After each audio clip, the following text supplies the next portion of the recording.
যারা আছে তাদের মাথায় দিয়ে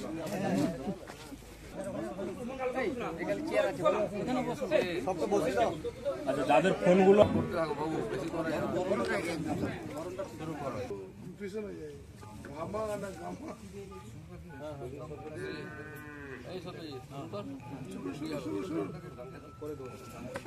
আমাদের সবার প্রিয়, আমাদের সব সময়ের সঙ্গী, আমাদের বাড়ির দাদা, বাড়ির ছেলে, সম্মানীয় দিলীপ ঘোষ মহাশয় উপস্থিত হয়েছেন আপনাদের এই সান বারিকবাড় গ্রামে।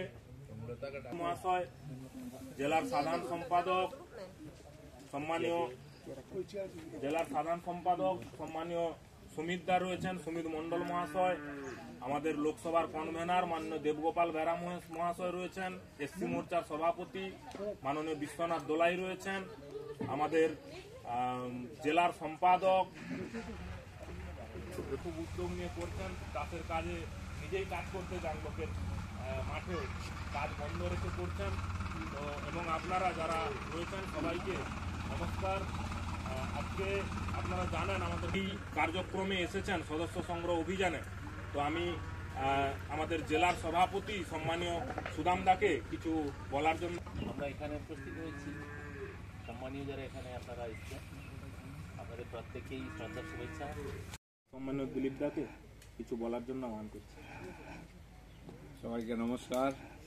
বারিকবাড় গ্রামে আমরা পৌঁছেছি এত ভিতরে এসে চাষবাসের সময় কোমর লেগেছে, চিকিৎসা করা হয়েছে, তবু তো ঠিক হয়নি। আমাদের কিছু সময়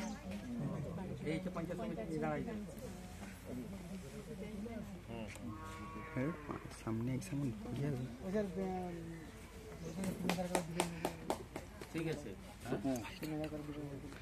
চিনি নেই মুখে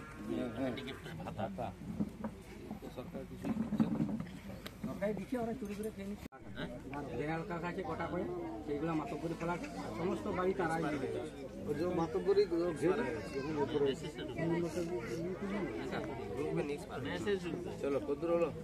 যারা আছেন নাম বললাম, সবাই একটু চলে আসুন।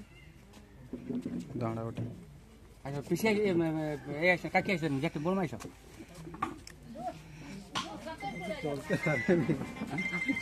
পরে আমি আনি দেবো, পরে আমি আনি দেবো ঘরে দিয়ে দিই। হ্যালো, ওই যে চলছে তো মিটিং চলছে। ও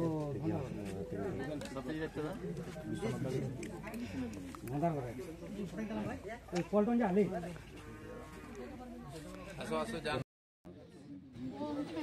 দাদা, বাংলাদেশে কিছু প্রাক্তন ফৌজি যারা ঢাকাতে মিছিল করছে এবং বলছে যে বাংলাকে 4 দিনের মধ্যে দখল করব, কি বলবেন?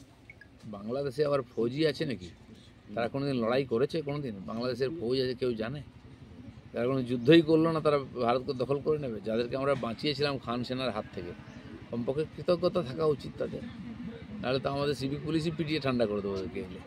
কেন এইসব বড় বড় কথা বলছে? ভিখারির দেশ, তারা জানে না কোথা থেকে কী হয়, খেতে কাল কী খাবে ঠিক নেই, তারা ভারতের বিরুদ্ধে যুদ্ধ করছে। ইউনূস সরকার এর আমলে যেভাবে হিন্দু বিরোধী স্লোগান এবং হিন্দুদের যে মন্দির ভাঙার মানে চেষ্টা করছে, ভারত সরকার তাতে কি পদক্ষেপ নেবে? ভারত সরকারের সেক্রেটারি গেছেন, ওখানে কথাবার্তা চলছে এটা বন্ধ করার জন্য। আমরা সারা দেশ থেকে প্রতিবাদ করছি। ওখানে কোনো সরকারই নেই, কে বন্ধ করবে?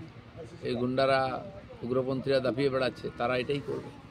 ইউনূস নোবেল পুরস্কার পেয়েছিল অর্থনীতিতে, কিন্তু খবর ইউনূসের আমলে দ্রব্যমূল্যের অস্বাভাবিক মূল্যবৃদ্ধি। কোথাও কি মনে করছেন এই নোবেল পুরস্কার দেওয়াই ক্ষতিকর হয়েছে? লোকটা চোর, জেল খেটেছে, তার কাছ থেকে কী আশা করা যাবে? দুর্নীতিগ্রস্ত একটা লোক, সে কী করে দেশ চালায়? তার কোনোদিন কোনো অভিজ্ঞতা ছিল না প্রশাসন চালানোর, তাকে মাথায় বসিয়ে দিয়েছে সরকার। নেই আর কিছু চ্যাংড়া ছেলে, কিছু এই ধরনের দুষ্কৃতকারী, তারা দাপিয়ে বেড়াচ্ছে। দুর্ভাগ্য এটা। বাংলাদেশের ভবিষ্যৎ খুবই অন্ধকারের দিকে যাচ্ছে।